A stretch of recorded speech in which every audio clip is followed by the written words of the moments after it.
I'm just trying to paint a picture about what that weekend was like in that house. Is it just carnage and chaos? Is it up until 11 o'clock at night? Is the music blasting? What kind of, can you just paint a little picture, please, Jemma? If you can remember, if you want to. I can remember. So he'd created an office downstairs in the house, and that's where, so we'd have maybe 3 girls in each day, different girls working within that house. One would man the office, which was downstairs, and then we'd have 2 ladies. Look, this is what I mean, like it's normal, like we would have 2 ladies. You're part of it. Yeah, I was, yeah. So it was advertised online or wherever. People would call in, and I still even remember it was. Anyway, they'd pick up the call, book whoever in. Then in the office he'd built, which was, this is horrible to say, so he had a camera. So in the bedrooms where the prostitution would go on, there was cameras, but they were hidden between teddy bears up high. So no, like the clients couldn't see that they were getting filmed.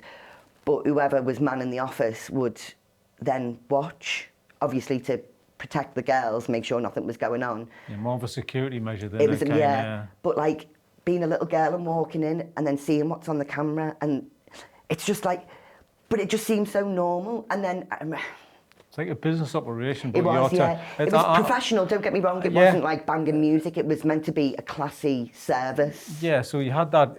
But the thing is, he's got that entrepreneurship mentality. And surely that must have come from him so having clever. Nothing, you know? No, my dad is so clever, right? Me and my mum and everybody say why he chose to do this. He is the most, definitely get me intelligence from my dad. He is so clever. I've never met a man who can do anything. You give him something, he can do it. He was really good with computers. He could have gone down like software, whatever. He could have done anything. He was so clever. But that clever comes with manipulation.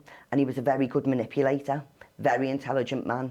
Yeah, it's a lot. Very intelligent man. This year, a lot of like traders and high-end business people on Wall Street, like majority of those are narcissists because they need to be to keep up that level. Yeah. Because you have to be. You've got to be cutthroat, and it's got to be full-on business. And there's a lot of successful people. Obviously, you would know this.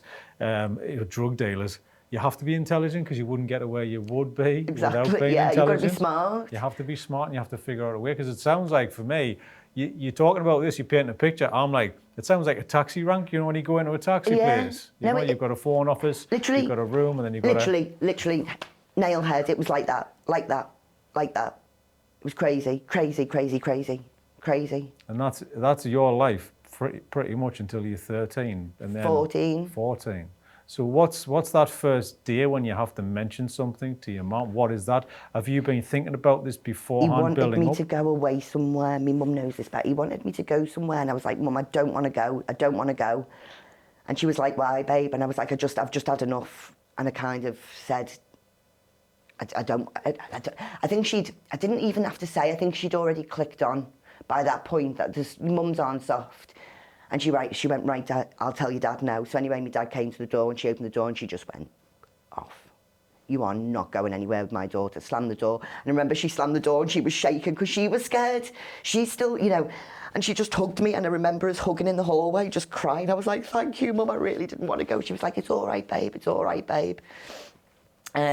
Yeah, so, and that was it. And then I'd left home pretty much just before my 16th birthday. You left home? Yeah. Hated rules. My mum was dead strict. So school wasn't for you then? I bunked off school for the last 2 years. My mum.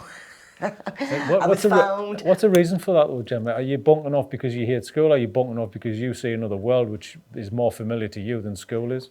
Bunking off because I think I was too intelligent and it was boring and nothing interested me.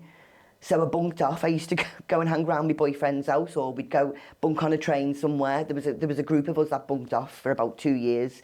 And when it came to my GCSEs, I'd already left home. I went in for my GCSE and I smashed my GCSEs. Really? Yeah. So I didn't get anything less than a C after not going in for 2 years in school. I was like...